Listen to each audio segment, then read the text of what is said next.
আসসালামু আলাইকুম, ঈদ মোবারক। আজকে ঈদের দিন বিকেলবেলা আমরা আসছি ঘুরতে। এই যে আমাদের ধান ক্ষেত দেখাও।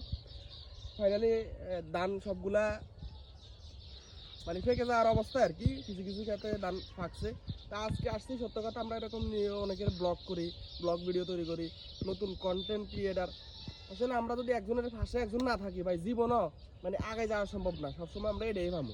তো আমরা চাইতেছি কি সবাই মিলে ধরেন আপনি আমরা সাপোর্ট করেন, আমি আপনারা সাপোর্ট করি, এছাড়া কোনো উপায় নেই। কারণ একজন নতুন সদস্যর হাতে কোনো রকম ধরেন একটু অ্যালগোরিদম কাজ থাকে না যে আমি হালকা পাতলা কোনো একটা কাজ করে নিজেরা আগায় নিব। তো আমার কাজ থাকে একটাই, যে আপনার মতো নতুন ক্রিয়েটার, আমি যেমন নতুন আপনার ঠিক তেমনই নতুন। তা আমি চাই আমার কমেন্ট বক্সে কে কে নতুন অবশ্যই জানাবেন। আর একজন ভাই হিসেবে বা মুসলিম ভাই হিসেবে একটা কথা বলি, আপনারা সবাই পাশে থাকেন ভাই।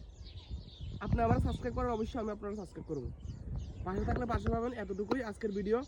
আর আপনারা অনেকে জানেন স্লাইং শটের ভিডিও আমি তৈরি করি বা বানাই। যারা যারা স্লাইং শটের ভিডিও পছন্দ করেন, ইভেন স্লাইং শট শিখতেছেন মারা, আমার চ্যানেলে ভিডিও দেওয়া আছে, তো সবাই সাপোর্ট করবেন। এতটুকুই। আজকে বিকেলবেলা বাইরে আইছি, মানে সূর্য এখন যায় অবস্থা। তো কালকে ইনশাল্লাহ একটা ব্লগ ভিডিও করার আশা আছে, যেহেতু ধান ফাঁকি গেছে। রমজান মাসে আমরা আসতে পারি নাই, কারণ অনেক রোদ, এর ভিতরে অনেকে রোজা রয়েছে, আমিও কিছু রয়েছি, আবার কিছু ভাই সত্য কথা পারি না। তো তার মাঝে একটা কথা বলি, অবশ্যই চ্যানেলটা সাবস্ক্রাইব করে আমাদের পাশে থাকবেন অনুরোধ করি। অনেক দিন ধরে ইউটিউবে পরিশ্রম করতেছি, আমাদের এই একটা মাধ্যম কাঁধে নিছি। আপনাদের সাপোর্ট ছাড়া আগে মানে এগিয়ে যাওয়া সম্ভব না। ভিডিও এতটুকুই। সবাই ভালো থাকবেন, সুস্থ থাকবেন। আসসালামু আলাইকুম, ঈদ মুবারক।